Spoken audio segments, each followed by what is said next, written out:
Sir आपने ये सुना होगा बहुत कॉमन सेइंग है, yesterday is a history, tomorrow is a mystery, but today is a gift, that is why it's called present. तो psychology में मतलब आपने नॉर्मली भी इसे बहुत तरीके से सुना होगा कि you should live in the present moment, B in the present, ऐसी बहुत सारी चीज़ें होती हैं। तो ये प्रेजेंट एक्चुअल में क्या है? अगर हम डिक्शनरी के पर्सपेक्टिव से इसको देखें तो इसे हेयर एंड नाउ, जो चीज़ आप अभी फील कर सकते हैं, एक्सपीरियंस कर सकते हैं, उन्हें कहते हैं प्रेजेंट। जैसे कि अभी किसी ने आपको टच किया, ये सारी चीज़ों को हम प्रेजेंट बोलते हैं। इसका ओरिजिन 14th सेंचुरी में फ्रेंच वर्ड प्रेजेंट या फिर लैटिन वर्ड प्रेजेंटम के थ्रू होता है, जिसे कहते हैं इमीडिएट या इंस्टेंटली जो चीज़ हुई हो उसे प्रेजेंट कहते हैं। अब इसे थोड़ा समझने के लिए अगर हम करें तो ये चीज़ फर्स्ट हैंड एक्सपीरियंस है आपकी, और ये ना ही रिकलेक्शन है, ना ही आप इसे याद कर रहे हैं जैसे कि जो पास्ट में होता है, ना ही आप इसे अज्यूम कर रहे हैं कि ऐसा होगा या प्रेडिक्ट करने की कोशिश कर रहे हैं जो कि फ्यूचर में होता है। ये अभी हो रहा है, आई एम नाउ। अब इसमें ये भी हो सकता है कि प्रेजेंट आपके लिए एक मोमेंट हो सकता है, प्रेजेंट आपके लिए पूरा दिन हो सकता है। ये काफ़ी सब्जेक्टिव है क्योंकि साइकोलॉजी में time is very subjective, it's your perception about the time. So that is how we define present, how you're experiencing things and how you're perceiving it in the present, in the first hand experience for the first time. Basically time को हम दो parts में divide कर सकते हैं, एक subjective हो गया, एक ऑब्जेक्टिव हो गया। सब्जेक्टिव को हम बोल सकते हैं साइकोलॉजिकल टाइम, जो हमारे माइंड में चलता है, पास्ट, प्रेजेंट एंड फ्यूचर। और एक होता है क्रोनोलॉजिकल टाइम। क्रोनोलॉजिकल मतलब जो घड़ी चल रही है, जो कुछ घड़ी के हिसाब से हो रहा है, टाइम के हिसाब से हो रहा है। और एक हो गया साइकोलॉजिकली मेरा ये पास्ट, क्योंकि उसमें सेंटर में मैं आ गया।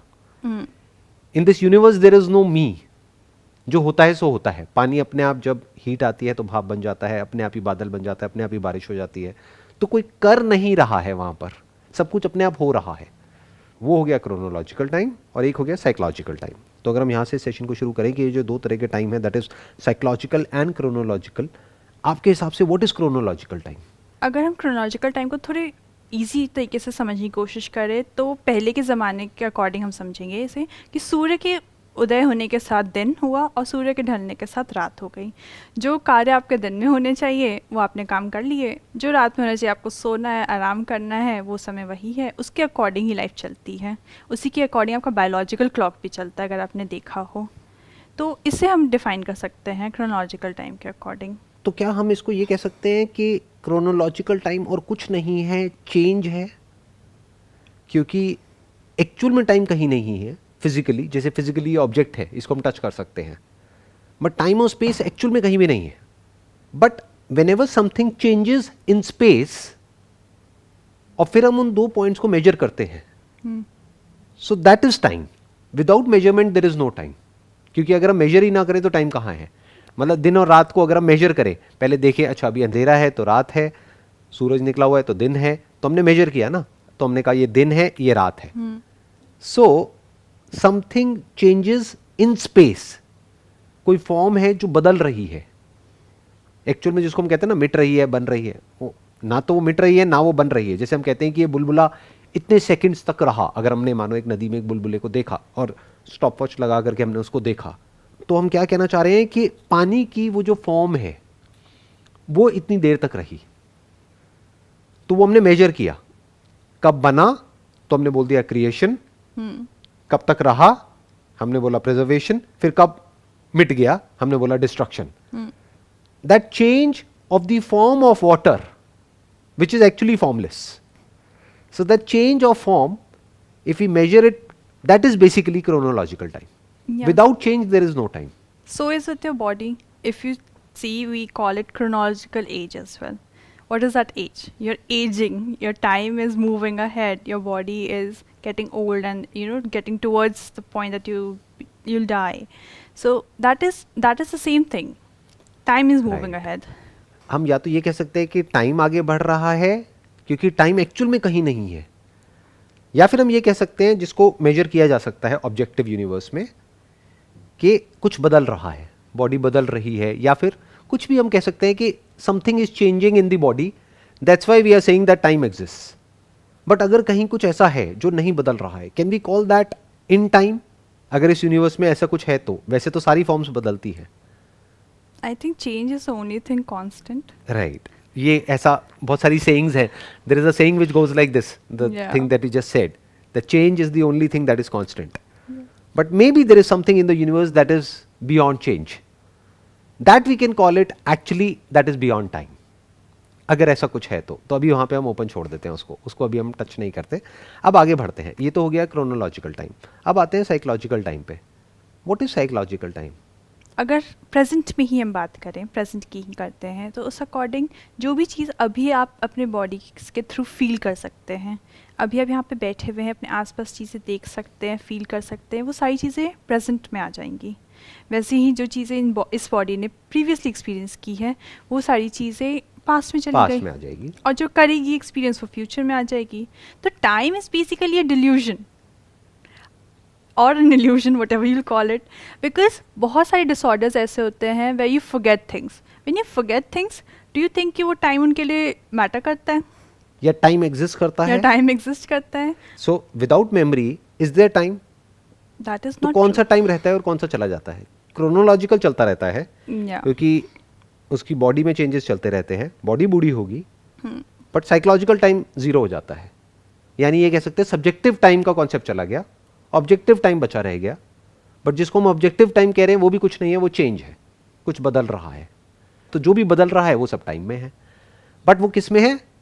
फिजिकल टाइम में, क्रोनोलॉजिकल टाइम में. But psychological time is link to memory. It's memory, it's your presence of mind as well, not just memory, but like if you're not in your right presence of mind, for you time doesn't exist, for your time is not your priority, so it's not something that you're focusing on. A lot of people who are not mentally stable, उनका focus ना time होता है ना उनसे आप कभी expect कर सकते कि उन्हें पता हो कि आज कौन सा दिन है, क्या टाइम हो रहा है, या अभी लाइफ अभी में दिन क्या- है, रात हाँ, है, क्या है, कुछ right. नहीं. तो वो प्रेजेंस ऑफ माइंड जिसको एग्जिस्टेंस कहते हैं, आप इस बॉडी में हैं, आप एक्सपीरियंस कर रहे हैं चीज़ों को, आंखों से देख रहे हैं, बॉडी से महसूस कर रहे हैं, वो सारी चीज़ें जो आपकी कॉन्शियसनेस है वो काफ़ी इंपॉर्टेंट है आपको इस टाइम को परसीव करने के लिए, प्रेजेंट पास्ट फ्यूचर इन सबको परसीव करने के लिए. और फिर पास्ट जैसी चीज़ों को याद रखने के लिए आपकी मेमोरी बहुत इंपॉर्टेंट है. तो time is basically it's not there but it's something that you perceiving. तो बेसिकली एक तरह का एक ट्रायंगल हो गया अगर इसको हम ध्यान से समझने की कोशिश करें. एक हो गई हमारी कॉन्शियसनेस, एक हो गया ऑब्जेक्ट ऑफ कॉन्शियसनेस, और एक हो गया थॉट. जो थॉट इन दोनों को आपस में जोड़ रहा है उसको हम थॉट भी कह सकते हैं, मेमोरी भी कह सकते हैं. बिकॉज जैसी मेमोरी चली जाती है तो ये जो दोनों आपस में जुड़ रहे हैं, that is consciousness and the object of consciousness, ये जुड़ता तो है but the concept of time disappears in that particular moment. We can call it thought, or we'll just basically call it mind that is actively Right. working, all the mental processes which are Right. included. We can call it mind, we can call it mental processes, we can call it thought, we can call it memory.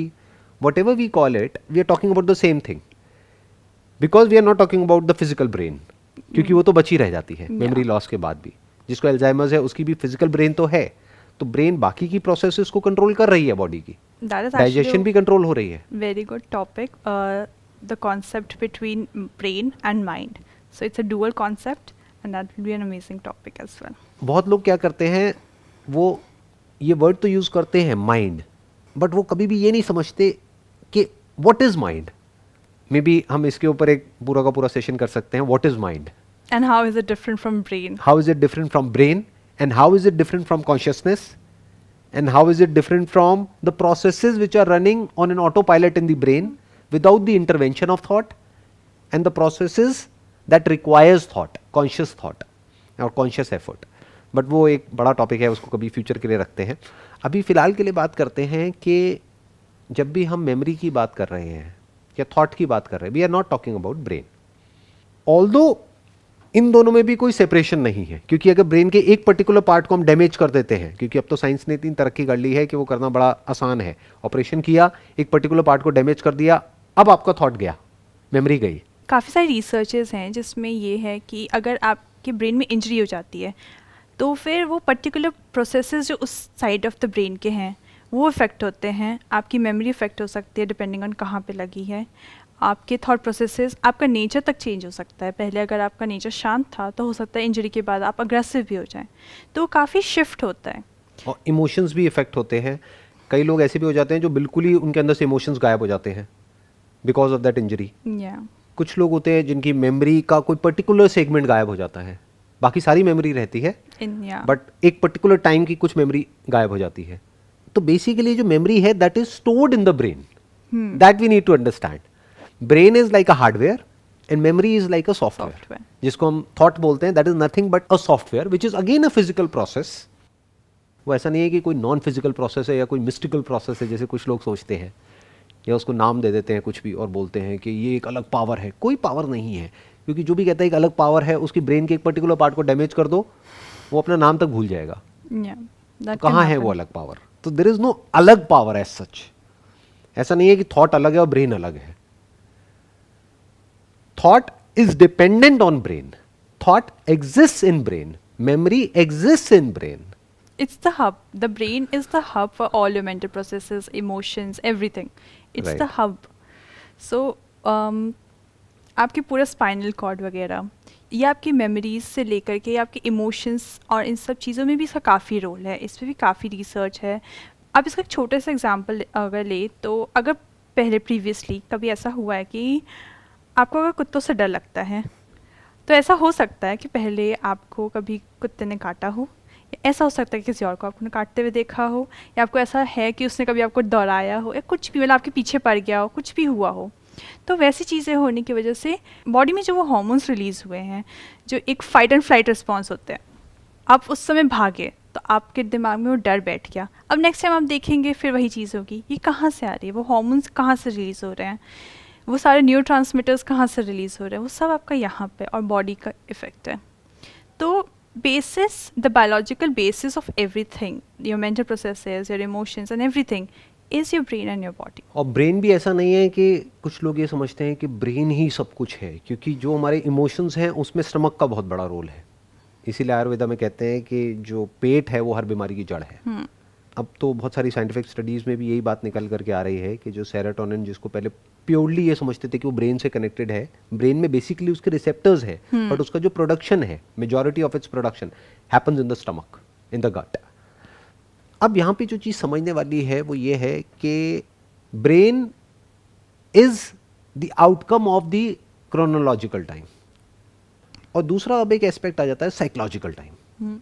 क्योंकि physical time तो जो है सो है, fundamentally जो physically जो मेरी brain जिस तरीके से काम करती है, आपकी जैसे काम करती है, किसी की भी काम करती है, वो सेम है, बट साइकोलॉजिकल लेवल पे डिफरेंसेस है। एक छोटा सा इसका एग्जांपल ये हो सकता है, मेरा प्रेजेंट और आपका प्रेजेंट बिल्कुल डिफरेंट हो सकता है। एक ही टाइम पे सुबह 10:30 बजे आप अपना ब्रेकफास्ट कर रहे हो सकते हैं और मैं शायद सो के उठूँ, राइट, या शायद सोए हुए हो, या शायद सोए हुए हो, हाँ। या फिर मैं कहीं और हूँ, आप कहीं और है, कुछ और कर रहे हैं। राइट। तो अब हम इस पे फोकस करते हैं कि ये जो साइकोलॉजिकल टाइम है, ये जो सब्जेक्टिव एक्सपीरियंस है, ये क्या है। और अगर हम इसको समझ सकते हैं तब हम समझ सकते हैं एक्चुअल में कि ये प्रेजेंट मोमेंट क्या है। नहीं तो लोग बात करते हैं प्रेजेंट मोमेंट की और मेरे से क्वेश्चंस भी पूछते हैं कि how to live in the present moment, as if कि किसी और मोमेंट में रहना पॉसिबल है। Can you not live in the present moment? Is it possible? Because even if you are thinking about the past और the future, you are thinking in the present. तो अब आराम से ठंडे दिमाग से समझने की कोशिश करते हैं कि ये प्रेजेंट क्या है। अगर इस प्रेजेंट मोमेंट में मैं बैठ करके पास्ट के बारे में सोच रहा हूँ या फ्यूचर के बारे में सोच रहा हूँ, या प्रेजेंट मोमेंट में जो भी कुछ हो रहा है उसको देख रहा हूँ, तो क्या हम उसको प्रेजेंट कह सकते हैं according to you? Psychological definition के अकॉर्डिंग नहीं, बट हाँ क्रोनोलॉजिकली तो बिल्कुल आप टाइम प्रेजेंट में ही हैं। बट क्यों नहीं कह सकते? क्योंकि आप अपने आसपास की चीज़ों को नोटिस ही नहीं कर रहे हैं। अगर आप पास्ट में सोच रहे, बहुत बार ऐसा होता है कि हम मूवी देख रहे होते हैं या आप ड्राइव कर रहे हैं, व्हाट हैपेंस इज आप अगर सोच में चले गए, कुछ टाइम के बाद you come out of your thinking and you like, अच्छा मैं यहाँ तक पहुँच गया, मुझे पता नहीं चला। तो अगर हम उस वक्त प्रेजेंट मोमेंट में नहीं थे तो गाड़ी चल कैसे रही थी? बिकॉज बॉडी इज ट्रेंड, अगर वो मसल ट्रेनिंग काइंड ऑफ कहते हैं कि अगर आपको आदत हो गई कुछ करने की, तो आपने देखा होगा कि एक टाइम के बाद आपको कॉन्शियसली आप ड्राइव नहीं करते हैं कि मुझे अब गियर लगाना ही है, अब ये करना ही है। कुछ टाइम के बाद बस हाथ गियर पे पहुंच जाता है कि अब ज़रूरत है स्टीयरिंग, अब इधर जाना है। जब तक आपको अगर रास्ता पता है, जब आपको पता है कि आपको घर से ऑफिस रोज़ जाना है और यही रास्ता है, आप देखेंगे कि बॉडी अपने आप वर्क कर रही होती है। नहीं, बट यहाँ पे क्या समझना ज़रूरी है कि सिर्फ मसल्स अपने आप काम नहीं कर रही है, पूरी की पूरी कॉन्शियसनेस उसमें इन्वॉल्व है। क्योंकि रास्ता तो सेम है लेकिन रोज उस रास्ते पर कुछ अलग हो रहा है। ट्रैफिक अलग है। कल बाइक ने ऐसे करके ओवरटेक नहीं किया था, लेकिन जैसे ही कोई ओवरटेक करता है तो ब्रेक लग जाता है, तो that means that person is there, वो तो वहां पर है, साथ साथ में कुछ और भी सोच रहा है। Divided तो attention. कॉन्शियसनेस में दो चीजें चल रही हैं, एक है जो सबकॉन्शियस लेवल पे चीजें कंट्रोल हो रही है, यानी कि गाड़ी चल रही है, एक है कॉन्शियसली वो कुछ सोच रहा है ऑफिस में जो हुआ उसके बारे में या जो कल करना है उसके बारे में। बट हम क्या सबकॉन्शियस को पास्ट बोलते हैं? क्या बोलेंगे इस सबकॉन्शियस को, क्या बोलेंगे? वो जो गाड़ी चल रही है, इज इट प्रेजेंट मोमेंट और it is not present moment? या फिर अभी आप मुझे देख रहे हो, क्या ये प्रेजेंट मोमेंट है, या मेरे बारे में जो सोच रहे हो वो प्रेजेंट मोमेंट है?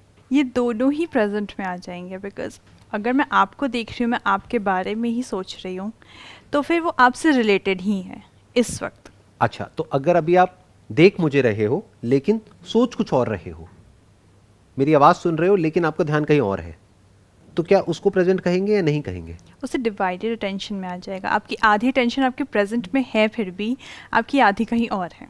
तो आप ये कह रहे हो कि वो डिवाइड हो गई अटेंशन, लेकिन हो तो सब कुछ प्रेजेंट में ही रहा है, दैट इज फॉर श्योर, इसमें कोई डाउट नहीं होना चाहिए। क्योंकि आप चाहे मुझे देख करके मेरे बारे में सोचो, चाहे मुझे देख करके किसी और चीज के बारे में सोचो, अल्टीमेटली तो ये जो ब्रेन जो एक स्क्रीन के जैसी है, इस पर एक परसेप्शन आ रही है, यानी एक सेंसेशन आ रही है, प्लस उससे रिलेटेड थॉट आ रहा है। वो थॉट क्या है? That name given to that particular thing. अगर इसको हम ब्रेक डाउन करें, आराम से ठंडे दिमाग से समझने की कोशिश करें, तो ये जो प्रेजेंट मोमेंट है इसको हम दो कैटेगरीज में डिवाइड कर सकते हैं। एक तो हो गई हमारी 5 तरह की सेंसेशन जो हमको 5 अलग अलग सेंसेस से हो रही है। जैसे कुछ स्मेल होता है, कुछ दिखता है, कुछ सुनाई देता है, कुछ टच होता है, कुछ टेस्ट होता है। ये सब आ गई हमारी सेंसेशंस, जिसको हम प्रेजेंट बोलते हैं। कि अभी यहाँ पे टच हुआ तो मुझे पता लगा, तो ये कब है, ये कहाँ है, ये प्रेजेंट मोमेंट है। बट अब इसके बारे में मैं कुछ सोच रहा हूँ कि अच्छा टच है, बुरा टच है, ये जानवर का है, इंसान का, ये सब कहाँ से हो रहा है? ये सब मेमोरी से हो रहा है। तो साइकोलॉजी के पर्सपेक्टिव से देखा जाए तो उसको पास्ट कह सकते हैं, इसको हम प्रेजेंट कह सकते हैं। कुछ सुनाई दे रहा है, अभी आपको मेरी आवाज आ रही है, तो आप कहोगे ये प्रेजेंट मोमेंट है। बट आई क्वेश्चन दैट कि क्या ये एक्चुअल में प्रेजेंट है? मैं इसका एक एग्जांपल देता हूँ। जैसे दिवाली के टाइम पे आपने कभी नोट किया होगा, या कभी कहीं किसी शादी में गए होंगे, फायरवर्क्स होते हैं, दूर आपने छत से खड़े होकर के देखा होगा कि कोई अगर कोई बम फटा है आसमान में, तो पहले वो दिखता है, बाद में आवाज उसके आती कुछ है। सेकंड बाद आवाज आती है। तो दोनों में से प्रेजेंट क्या है? बट जब मैं स्टार्टिंग में ये बात बोली थी कि वो परसेप्शन पे, आपका सब्जेक्टिव एक्सपीरियंस है, किसी के लिए वो इंस्टेंट मोमेंट भी है, किसी के लिए वो पूरा दिन भी प्रेजेंट है, तो वो काफ़ी सब्जेक्टिव हो जाता है। तो एक हो गया सब्जेक्टिव प्रेजेंट। सब्जेक्टिव मतलब क्या कि मुझे प्रेजेंट लग रहा है या मेरे लिए प्रेजेंट है। But what I am asking is what is actually present, कि जिस मोमेंट में वो बम फटा आसमान में, वो एक्चुअल में प्रेजेंट है, राइट? बट उसको जब हमने परसीव किया तो वो परसेप्शन हमें प्रेजेंट लग रही है, जिसको हम प्रेजेंट बोल रहे हैं ना, परसेप्शन को, वो प्रेजेंट नहीं है, वो पास्ट है। हम प्रेजेंट को परसीव कर ही नहीं सकते हैं, और अगर कर सकते हैं तो that has to be immediate, So without the 5 senses. If there is a 6th way of perceiving something that is immediate, not through the senses, that we can actually call it as present. Otherwise everything is past. देखना, ध्यान से समझना। आपने कई बार note किया होगा, एकदम से कहीं पे कुछ गर्म लगता है पैर पे, जब तक हमें पता लगता है या हमारा रिएक्शन होता है, तब तक तो वो जल चुका होता है। पहले जलता है, बाद में पता लगता है। अगर उसी मोमेंट में पता लग जाए तो हम बच जाएंगे। बट वहां लगा, फिर वो सेंसेशन धीरे धीरे ब्रेन तक पहुंची, कुछ सेकंड्स लगे। तो जब तक हमें पता लगा, जिसको हम प्रेजेंट समझ रहे हैं, वो तो एक्चुअल में पास्ट है, क्योंकि वो तो पहले हुआ, फिर हमें पता लगा। पहले होता है, फिर दिखता है, because there is always space between the object of perception and the instrument through which we are perceiving. Without space there can't be any perception. तो जिसको भी हम प्रेजेंट कह रहे हैं ना एक्चुअल में, वो एक्चुअल में पास्ट है। जिसको भी हम प्रेजेंट समझ रहे हैं, कन्वीनियंस के लिए हम बोल सकते हैं कि ये प्रेजेंट मोमेंट है, बट एक्चुअल में नहीं है। क्योंकि एक्चुअल में जो भी कुछ हो रहा है, जैसे मानो आसमान में, मैंने वो एग्जांपल दिया था कि बम फटा, तो जिस वक्त वो आवाज हुई, उस वक्त आप उसको नहीं सुन सकते, उसके कुछ सेकंड्स बाद सुन रहे हो, depending upon the distance in space. For example वहां पे वो कैमरामैन बैठे हैं, क्योंकि वो डिस्टेंस ज़्यादा है तो उनको थोड़ी देर बाद सुनाई देगी मेरी आवाज़, आपको जल्दी सुनाई देगी क्योंकि आप पास बैठे हो, वो दूर है। तो आप क्या कहोगे, मेरा प्रेजेंट ये है, उनका प्रेजेंट वो है। सब्जेक्टिविटी। सब्जेक्टिव हो गया ये तो एक्चुअल में हम रियलिटी को एज इट इज तो देख ही नहीं रहे हैं। So do you think actual that में is जो होता possible? है, एवरीथिंग इज पॉसिबल। हम पहले ही ये क्यों सोच रहे हैं कि वो पॉसिबल है या नहीं है? पॉइंट ये है कि जिसको भी हम प्रेजेंट कह रहे हैं, क्या वो एक्चुअल में प्रेजेंट है? And are we actually interested in perceiving the present?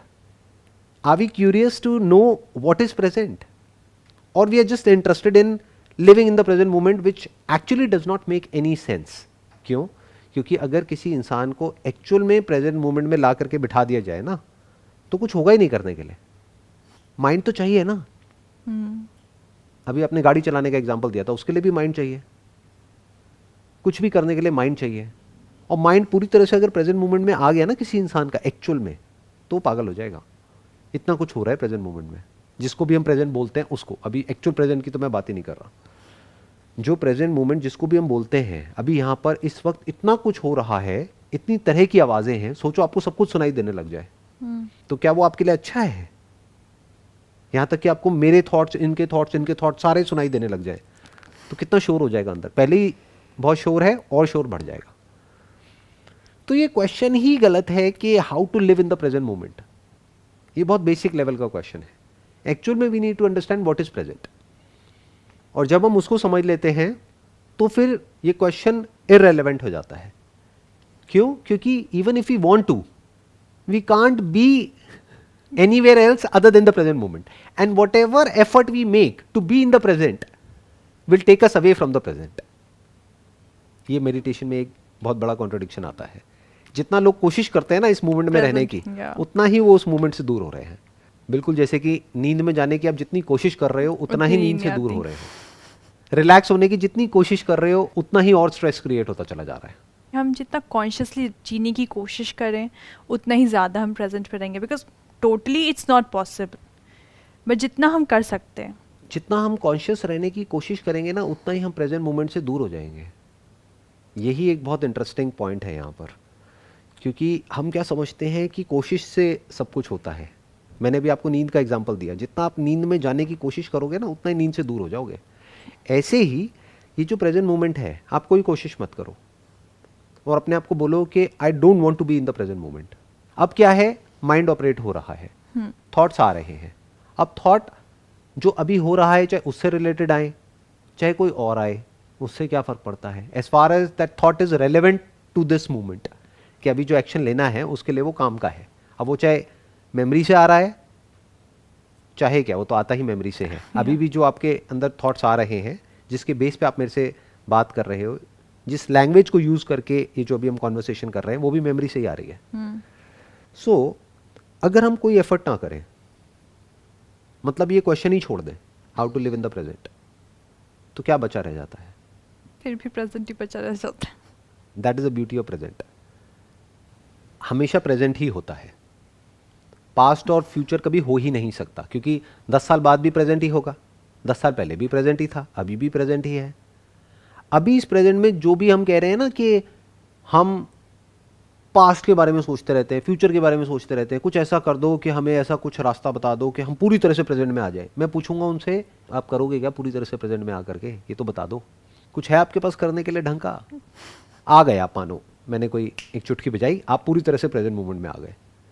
अब ना कोई पास्ट है, ना कोई फ्यूचर है, ना प्रेजेंट मोमेंट से रिलेटेड कोई थॉट है, क्योंकि अगर वो भी है तो वो भी तो पास से ही आ रहा है, बिकॉज वो तो आपको दूर ले जाएगा ना इस मोमेंट से।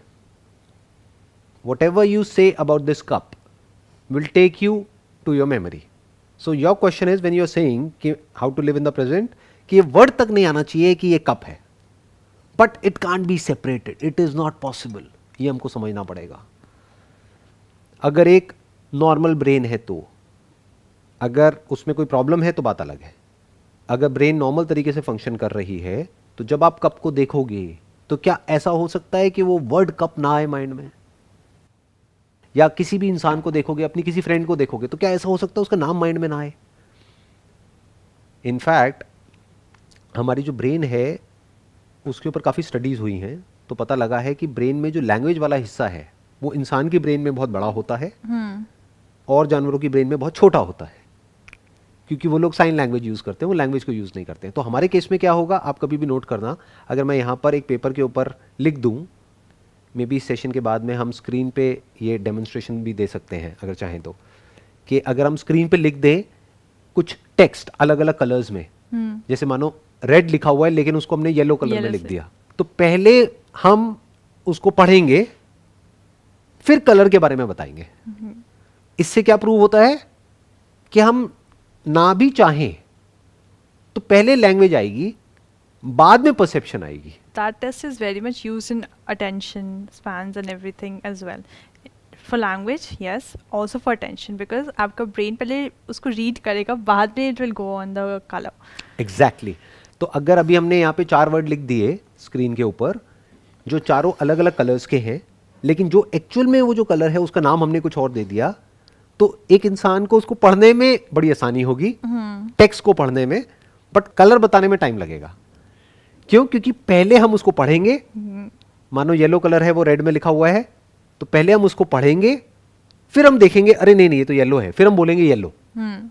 तो इससे क्या समझ आ रहा है कि you can't escape the mind, there is no way. जब इंसान को ये समझ आ जाता है, और सिर्फ थ्योरेटिकली नहीं आता है, एक्चुअल में समझ आ जाती है ये बात, तो ये छोटी बात नहीं है, ये बहुत बड़ी बात है। क्या? कि अगर आप चाहो भी तो word can not be separated from the thing. Word is not the thing, but ये दोनों आपस में इस तरीके से जुड़ गए हैं कि अलग हो ही नहीं सकते। तो एफर्ट बंद हो जाता है, फिर क्या बचा रह जाता है? फिर ये मूवमेंट बचा रह जाता है। फिर इस मूवमेंट में देयर इज अ पॉसिबिलिटी कि हम कुछ ऐसा परसीव कर सकते हैं जो कि हमारे इन 5 सेंसेस से अलग है। उसका इन 5 सेंसेस से कोई लेना देना नहीं है। उसका कान से कोई लेना देना नहीं है, आँख से कोई मतलब नहीं है, नाक से नहीं है, टंग से नहीं है, स्किन से नहीं है, बट फिर भी वो है। That is present, that is actually present, because बीच में कोई सेंसेस नहीं है। सेंसेस क्या है? एक इंस्ट्रूमेंट के जैसे ही तो हैं, बीच में कोई इंस्ट्रूमेंट नहीं है, तो बीच में स्पेस नहीं है, क्योंकि अगर बीच में कोई इंस्ट्रूमेंट है जिसके थ्रू हम परसीव कर रहे हैं तो स्पेस भी आ गई। स्पेस है तो टाइम भी है, क्योंकि पहले इवेंट होगा बाद में परसीव होगा। उसको हम बोल रहे हैं प्रेजेंट, बट एक्चुअल में वो पास्ट है। इसका सबसे अच्छा एग्जांपल ये हो सकता है कि आप आसमान में रात को तारे देखते हो, बहुत सारे आपको तारे दिख रहे हैं, बट क्या वो एक्चुअल में है? आप कहोगे वो है। क्यों? क्योंकि मुझे दिख रहे हैं। आपको दिख रहे हैं, बट हो सकता है उनको मरे हुए करोड़ों साल हो चुके हैं। वो लाइट ट्रैवल करने में टाइम लगा है। या फिर जो आपको टूटता हुआ तारा, वो सब चीजें भी सेम ही होती है। Right. So the question for someone who is actually curious to know the reality of this movement, the reality of life as it is, without the instrument and irrespective of the space, that is actually the present moment. But वहां तक हम कभी जाते ही नहीं है, क्योंकि इतना time नहीं है ना, हम उलझे हुए हैं अपने थॉट्स में। अब थॉट से बाहर कैसे आए? थॉट से फ्री होने का एक्चुअल में क्या तरीका है कि हमको समझ आ गया कि हम थॉट से फ्री नहीं हो सकते, तो जो भी एफर्ट था थॉट से फ्री होने का, वो एफर्ट खत्म हो गया। एफर्ट खत्म हो गया तो थॉट खत्म हो गया। थॉट किस पे टिका है? एफर्ट पे तो टिका है। Once you understand I can't be free from the past, it's there, topic closed. Brain में है, रहेगा रहेगा। जब तक आपको एक गलत फहमी है कि शायद मेरे साथ में ना पास्ट में कुछ खराब एक्सपीरियंसेस हुए हैं, उससे मैं फ्री हो सकती हूँ, तो आप कोशिश करते रहोगे, तो आप लोगों से क्वेश्चन पूछते रहोगे। और पास्ट में भी आप पूरे पास्ट से फ्री नहीं होना चाहते। मैं आपसे कहूँगा ठीक है पूरे पास्ट से फ्री होना है, तो एक डॉक्टर है वो कर देंगे आपको पूरे पास्ट से फ्री, ब्रेन में कुछ चेंजेस करेंगे। आप कहोगे नहीं नहीं नहीं नहीं नहीं, मेरे को सिर्फ खराब एक्सपीरियंसेस हटाने हैं, अच्छे रखने हैं, अच्छी मेमोरीज है ना उसको मैं नहीं छोड़ना चाहती। क्या ये पॉसिबल है? It is childish this whole approach, जिसके ऊपर बहुत लोग पता नहीं क्या क्या लोगों को सिखा रहे हैं, क्या क्या पढ़ा रहे हैं, क्या क्या कर रहे हैं। It's a very famous thing. I am not thoughts, I am having thoughts. Those are two separate things. People need to understand that they are not thoughts, they are having it. If you're saying I'm not thought, I question that, because you are thought. Minus thought, where are you? What are you? But you're not just thoughts, you're experiences as well in that scenario. Without the thought, where is the thinker? Without an experience, where is the experiencer? Without the observed, there is no observer. तो जिसको भी हम मैं बोल रहे हैं, हम इसको कहीं से पढ़ करके सुन करके बोल तो सकते हैं कि भाई क्योंकि मेरे अंदर थॉट आ रहे हैं तो मैं थॉट नहीं हूं. थियोरटिकली हम बोल सकते हैं, बट जब तक कि हम एक्चुअल में नहीं देख लेते कि हम क्या हैं, आर वी जो भी कुछ परसीव हो रहा है या जो भी कुछ मेमोरी में पड़ा हुआ है, और अगर इन दोनों को हम हटा दें तब भी क्या कुछ बचा रह जाता है. सोचो, ये बॉडी क्या है अगर एक इंस्ट्रूमेंट ऑफ परसेप्शन नहीं है तो अगर हम अपने पांचों सेंसेस को हटा दें मतलब एक्चुअल में ना हटाएं, बट वहां से जो भी परसेप्शंस हो रही है उसको हटा दें अपनी इंक्वायरी के लिए, और मेमोरी में जो भी कुछ है उसको हटा दें, उसके बाद क्या बचा रह जाता है? वो हम है. बट वो है क्या? What is that? तब तो हम कह सकते हैं कि आई एम नॉट थॉट. लेकिन अगर हम वहीं जी रहे हैं तो हो क्या रहा है? हम एक्चुअल में वही हैं लेकिन बोल कुछ और रहे हैं. क्यों? क्योंकि बोलने में वो अच्छा लगता है. The moment I ask you who are you, what are you, जो भी आप बोलोगे वो सब मेमोरी से आ रहा है या फिर आप कहोगे क्योंकि मैं देख रही हूं इसलिए मैं हूं. जैसे एक बहुत फेमस सेइंग है, एक फिलोसोफर ने बोला था, I think therefore I am. वो कहां तक गया? वो एक लेवल तक गया. उसने कहा मैं थॉट के आगे नहीं देख पा रहा कि क्या है. तो उसने कहा क्योंकि मैं सोच पा रहा हूं इसलिए मैं कह सकता हूं कि मैं हूं. बट हम क्या बोल रहे हैं? मैं हूं विदाउट इवन थॉट. तो गहरी नींद में क्या हम होते हैं? नहीं होते हैं, जिसको भी हम मैं कहते हैं या मैं समझते हैं. जागते हुए हम होते हैं, सपने में हम होते हैं. तो क्या हम एक सपना ही नहीं है? और जो हम सपने में होते हैं वो अलग होता है, और जागते हुए हम अपने आप को बोलते हैं हम ये हैं. तो दोनों में से हम क्या हैं? दोनों ही तो एक सपना है, दोनों ही तो पास्ट पे टिका है, दोनों ही तो मेमोरी पे टिका है, दोनों ही तो स्टोरी है, दोनों ही तो थॉट है. तो रियलिटी क्या है? क्या रियलिटी भी एक थॉट है या रियलिटी थॉट से अलग है? 3 लेयर्स हो गई इसकी. एक लेयर हो गई जो भी मेमोरी हमारे अंदर पड़ी हुई है, जो ऑपरेट करती है थ्रू लैंग्वेज. एकदम सब कुछ देखते हैं तो पहले माइंड में आता है कि वो क्या है, हम उसको लैंग्वेज में कन्वर्ट करते हैं, अच्छा ये है. और अगर हमें समझ ही नहीं आता है ना कि वो क्या है या किसके जैसा है और किससे मिलता जुलता है, तो हम डरने लग जाते हैं. That is fear of the unknown. कोई ऐसा इंसान आ जाए जो बिल्कुल ही जिसकी अलग शक्ल है, एक आंख है, 2 नाक है, एक कान है, तो इंसान डरेगा, चाहे वो बिल्कुल भी डरावना ना हो. चाहे ऐसा इंसान जिसकी 2 आंखें हैं, एक नाक है और वो है, वो एक्चुअल में बहुत डरावना हो, बट उससे इंसान नहीं डरेगा. ऐसे ऐसे लोग होते हैं जो क्रिमिनल से भी गए गुजरे हैं, बट देखने में बड़े अच्छे लग रहे हैं, उनकी फोटो बड़ी अच्छी लग रही है, तो उससे इंसान नहीं डरेगा. क्यों? क्योंकि फेमिलियर है. राइट. बट जैसे ही कोई ऐसा कुछ दिखेगा जो हमको नहीं पता है तो इंसान डरने लग जाएगा. सो क्या अननोन में कुछ है ऐसा जिसको भी हम मैं कहते हैं? क्या वो सब नोन में नहीं है? क्या वो सब उसमें नहीं है जो एग्जिस्टिंग मेमोरी पड़ी हुई है, थॉट्स हैं, परसेप्शन है, सब कुछ उसी में तो है. हमारी पूरी पूरी एग्जिस्टेंस ही उसमें है. उसके बाहर है क्या? अगर एक्चुअल में कुछ है और फिर हम कहते हैं कि हाँ, कि इस सब के बाद भी कुछ बचा रह जाता है, तब वो एक्चुअल में रियलिटी है. यानी वहां पर कोई गैप नहीं होना चाहिए between the observer and the observed. It must be immediate. मतलब कुछ ऐसा जो इसी मोमेंट में यहीं पर है और वो हमेशा रहता है, आता जाता नहीं है. क्योंकि जो आता जाता है वो बनता मिटता है, वो टाइम में है. तो जो टाइम में है वो सब पास्ट है, और फ्यूचर जिसको हम फ्यूचर बोलते हैं वो तो पास्ट पे तो टिका है. Without past where is future? जो भी हम फ्यूचर के बारे में सोचते हैं वो किसके बेस पे सोचते हैं? मेमोरी के बेस पे तो सोचते हैं. मेमोरी निकाल दो, फ्यूचर भी गायब हो जाता है. ये पास्ट और फ्यूचर तो दोनों जुड़े हुए हैं ना. और जिसको हम प्रेजेंट कह रहे हैं वो भी तो हम पास्ट की नजरों से ही हम प्रेजेंट को देख रहे हैं और इंटरप्रेट कर रहे हैं. पास्ट को निकाल दो तो प्रेजेंट का भी कॉन्सेप्ट गायब हो जाएगा.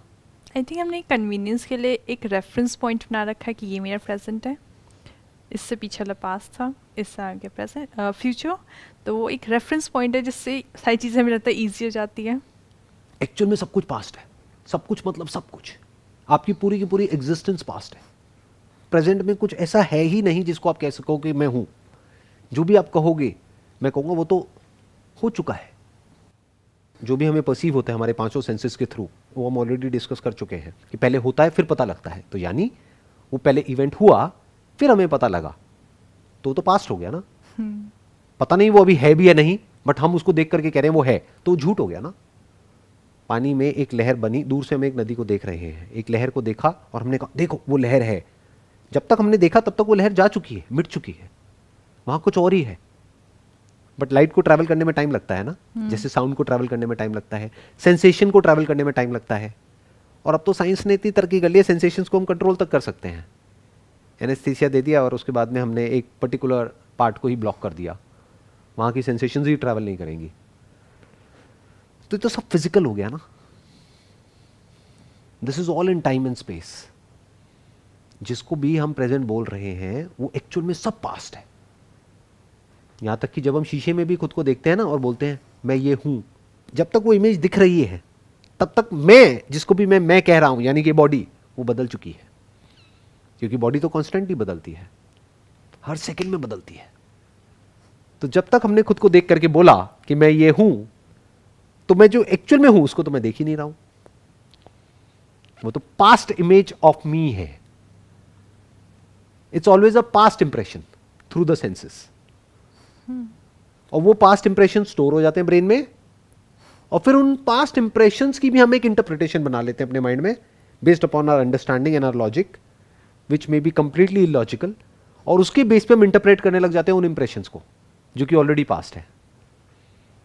फॉर एग्जाम्पल, आसमान में हमने एक तारे को देखा जो अभी है ही नहीं, उसको भी देख करके हम कुछ ऐसा सोच रहे हैं जो है ही नहीं, कि टूटते हुए तारे को देखना बहुत अच्छा होता है, विशेस ग्रांट होती है, विशेस पूरी हो जाती है। क्या मतलब है, क्या कर रहे हैं? सब कुछ ही पास्ट है। और टूटते हुए तारे को देख रहे हैं, वो तो कब का टूट के जा चुका है, अभी इस वक्त थोड़ी टूट रहा है, उसको तो टूटे हुए करोड़ों साल हो चुके हैं, बट हमारे लिए अभी टूट रहा है। तो हम पास्ट को देख रहे हैं और पास्ट के बेस पे उस पास्ट को इंटरप्रेट कर रहे हैं। सब कुछ ही पास्ट है। प्रेजेंट क्या है, ये अपने आप में एक बहुत बड़ा क्वेश्चन है। अगर कोई सिंसियरली, ऑनेस्टली, अपनी पूरी क्यूरियोसिटी के साथ, पूरी अटेंशन के साथ इस क्वेश्चन को पूछने लग जाए ना, तो कुछ बहुत इंटरेस्टिंग निकल के आ सकता है वहां से। पास्ट को हिंदी में बोलते हैं भूत। भूत मतलब वो जो नहीं है। वर्तमान मतलब क्या? वर्तमान मतलब जो अभी है। और वो जो है, क्या वो मुझसे अलग है? वो जो हमारे इन सेंसेस के बियॉन्ड है और है, जैसे कि अभी आप मुझे देख करके कह रहे हो ना मैं हूं, ऐसे ही कुछ है जो अभी हो सकता है हमारे एक्सपीरियंस में नहीं है। क्यों नहीं है हमारे एक्सपीरियंस में? क्योंकि हम 24 घंटे या तो अपनी मेमोरीज में रहते हैं, या कुछ देखते भी हैं तो मेमोरी बीच में आ जाती है। ये फ्यूचर बीच में आ जाता है। मेमोरी में सब आ गया, पास्ट, प्रेजेंट, फ्यूचर, टाइम आ जाता है बीच में। टाइम में क्या होता है? फॉर्म होती है, फॉर्मलेस टाइम में नहीं होता है। तो may be, I am just saying, it may और may not be true, may be there is something here अभी इसी मोमेंट में जो फॉर्मलेस है, लेकिन वो है, जिसको हम परसीव कर सकते हैं, बट अपने सेंसेस के थ्रू नहीं, ना मेमोरी के through. But that is direct perception, जिसके लिए हमको अपने सेंसेस की जरूरत नहीं है, मेमोरी की भी जरूरत नहीं है। It's more real than this reality, this so called reality, which is basically virtual reality. दिखता कुछ है, होता कुछ और है। फॉर एग्जाम्पल, ये दीवार आपको दिख रही है, इसी को अभी आप किसी और इंस्ट्रूमेंट के थ्रू देखने लग जाओ, एक्सरे मशीन के थ्रू, तो कुछ और दिखने लग जाएगा, यहाँ पर इसके आर पार दिखने लग जाएगा। तो सच क्या है दोनों में से? वो जो आपको अपनी आंखों से दिख रहा है या वो जो एक्सरे मशीन से दिख रहा है? रियलिटी एक्चुअल में क्या है दोनों में से? आप कहोगे मेरे लिए ये रियलिटी है, बट आप ही के लिए एक्सरे मशीन के थ्रू रियलिटी कुछ और है। तो अब आपके लिए दो रियलिटी है, एक एक्सरे मशीन के थ्रू, एक अपनी आंखों के थ्रू। तो दोनों में से सच क्या है और झूठ क्या है? दोनों ही सच है आपके लिए। तो यहां तो कंफ्यूजन है, कॉन्फ्लिक्ट है। जिसकी मैं बात कर रहा हूं वहां पे कोई कंफ्यूजन नहीं है, कोई कॉन्फ्लिक्ट नहीं है, क्योंकि एक ही है, दो है ही नहीं। I am talking about the essence of this universe, the material cause of everything. हमारी कॉन्शियसनेस, नॉट योर कॉन्शियसनेस और माई कॉन्शियसनेस, बिकॉज जिसको आप बोलते हो ना माई consciousness, that is basically the content of consciousness. तो अगर कोई इसको इन्वेस्टिगेट करे, देखे कि इसके अलावा भी कहीं कुछ है क्या, is there something more to the senses and the memory in life, या फिर यही सब कुछ है? अगर यही सब कुछ है तो हम टाइम में हैं, और जो टाइम में है उसको मरने से दुनिया की कोई ताकत बचा नहीं सकती। जो बना है वो मिटेगा, जो बना है वो मिटेगा। तो क्या कुछ ऐसा है जो बना ही नहीं है, जो पिछले हजारों लाखों करोड़ों सालों में बना ही नहीं है, लेकिन है? तो अगर कुछ ऐसा है तो फिर हमको अपने आप से क्वेश्चन पूछना है कि क्या मैं उससे अलग हूं और वो मुझसे अलग है, या मैं वो ही हूं? क्योंकि अगर मैं वो ही हूं तो मुझे मिटाने का कोई तरीका नहीं है. Then death is not possible, it is impossible to die, क्योंकि फॉर्मलेस नहीं मिटता है ना. तो आई होप इसको यहीं पे रैप अप करते हैं. जो रेगुलरली मेरे को पिछले कई सालों से सुन रहे हैं, देख रहे हैं, वो समझ गए होंगे मैं किस तरफ इशारा कर रहा हूँ. आपके लिए थोड़ा सा मुश्किल हो रहा होगा अभी. नहीं, मुझे थोड़ा बहुत समझ में आ रहा है कि आप बोलना क्या चाह रहे हैं. क्या आ रहा है बताइए. You're basically talking about some kind of form, something related to that universe, or what normal people call as God or things or spiritual things, जो कि हम perceive नहीं कर सकते हैं, but it is there. Perceive कर सकते हैं बट सेंसेस के थ्रू नहीं कर Senses सकते. के थ्रू नहीं कर सकते हैं. डायरेक्ट परसेप्शन है, क्योंकि जो सेंसेस के थ्रू है वो तो पास्ट है. तो प्रेजेंट को हमें इमीडिएटली परसीव करना पड़ेगा. मतलब उसमें एक सेकंड का भी फर्क नहीं होना चाहिए, उसमें बीच में स्पेस नहीं होना चाहिए. That has to be instant. मतलब वो किसी फिल्टर के थ्रू नहीं होना चाहिए. सेंसेस क्या है, एक फिल्टर की तरह हो गए ना, एक इंस्ट्रूमेंट की तरह हो गए. तो बीच में कोई इंस्ट्रूमेंट नहीं होना चाहिए, कोई फिल्टर नहीं होना चाहिए. It has to be direct. और वो जिसको भी हम कॉन्शियसनेस कहते हैं उससे पहले भी एग्जिस्ट करना चाहिए, नहीं तो वो भी पास्ट हो जाएगा. That is there even before the consciousness arises. क्योंकि जिसको हम कॉन्शियसनेस कहते हैं that is actually the content of consciousness. जो आपको एक्सपीरियंस हो रहा है अपने पांचों सेंसेस के थ्रू, या तो उसके बेस पे आप बोलते हो मैं हूं, या फिर जो मेमोरी पड़ी है उसके बेस पे आप बोलते हो मैं हूं. अगर इन 6 चीजों को हटा देते हैं, मतलब मारते नहीं है, बट अंडरस्टैंडिंग के लेवल पे एक बार उठा करके साइड में रख देते हैं, और फिर देखते हैं इन 6 के अलावा और क्या है, क्या कुछ बचा रह जाता है. या फिर हम कहते हैं अब तो कुछ है ही नहीं. क्योंकि even that sensation or that thought of emptiness is not true, because that is also a thought. Because we can talk about nothingness only in relation to something. देखो, जो लोग मेडिटेशन करते हैं ना, वो बात करते हैं कि मैंने ध्यान किया, फिर बीच में ना एक ऐसी स्टेट आ गई जहां पे कुछ भी नहीं था. तो आपको पता लग रहा है ना कि कुछ नहीं था. वो किस बेस पे पता लग रहा है? जो पास्ट एक्सपीरियंस ऑफ कुछ, उसके बेस पे. अभी फॉर एग्जांपल इस कमरे में हम डार्कनेस कर देते हैं. मैं आपसे पूछता हूँ ये क्या है, आप कहोगे डार्कनेस. मैं कहूँगा what do you mean by darkness. तो आप कहोगे मतलब लाइट नहीं है. तो darkness is nothing but the recall of the prior memory and the experience of light. ऐसे ही द कॉन्सेप्ट ऑफ नथिंगनेस और दिस कॉन्सेप्ट ऑफ एम्प्टीनेस, कि कुछ नहीं है, even this experience of nothingness is in the realm of thought. I am talking about something which is beyond this. Not nothingness, not emptiness, but something which is there. It's evident, self-evident. मतलब बाकी पूरे universe के evidence के लिए हमको senses की जरूरत है. जैसे होता है ना, कोर्ट में गवाही देते हैं, तो विटनेस का मतलब क्या? जिसने देखा, जिसने सुना, गवाही दी. तो मैं क्या कह रहा हूं, कुछ ऐसा जो कि सेल्फ एग्जिस्टेंट है, सेल्फ एविडेंट है, जिसके लिए सेंसेस की जरूरत नहीं है उसको अपीयर करने के लिए. क्योंकि तो सेंसेस को ट्वीक कर दो, इंस्ट्रूमेंट को चेंज कर दो, चेंज हो जाता है, रियलिटी बदल जाती है, जिसको भी हम रियलिटी बोलते हैं. सो कुछ ऐसा. सो मैं बस इतना ही कह सकता हूं कि ऐसा कुछ है जो अभी साइकोलॉजी की फील्ड में उसके बारे में बात नहीं करी जाती है. और जब उसकी बात कोई करता है तो उसको लोग स्पिरिचुअल बोलने लग जाते हैं, जबकि ना तो वो स्पिरिचुअल है ना साइकोलॉजिकल है. That is reality. That is there. That is self-evident.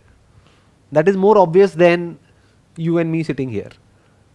क्योंकि इसको फिर भी हम क्वेश्चन कर सकते हैं, उसको हम क्वेश्चन नहीं कर सकते. That's there. तो अभी आज के लिए आई थिंक इतना ही डिस्कस करते हैं. तो नेक्स्ट सेशन में क्या टॉपिक कवर करना है, क्या आपके माइंड में आ रहा है थॉट? तो नेक्स्ट टॉपिक से मैं सोच रही थी कि हम एडिक्शन कवर अप करते हैं, because I went through all the comments and काफ़ी लोगों का आया था that they want to watch something on addiction. What kind of addictions? हर एडिक्शन के, हर टाइप के एडिक्शन की बेसिक साइकोलॉजी इज़ सेम. चाहे वो आपके वीडियो गेम एडिक्शंस हो, आपके सब्सटेंस अब्यूज़ एडिक्शंस हो, या आपके कितने भी टाइप ऑफ एडिक्शंस हो, उनका एक level, psychological level, biological level almost same ही होता है. तो we can cover up on that. तो नेक्स्ट एपिसोड में उसी को हम कवर करेंगे, that is what is addiction.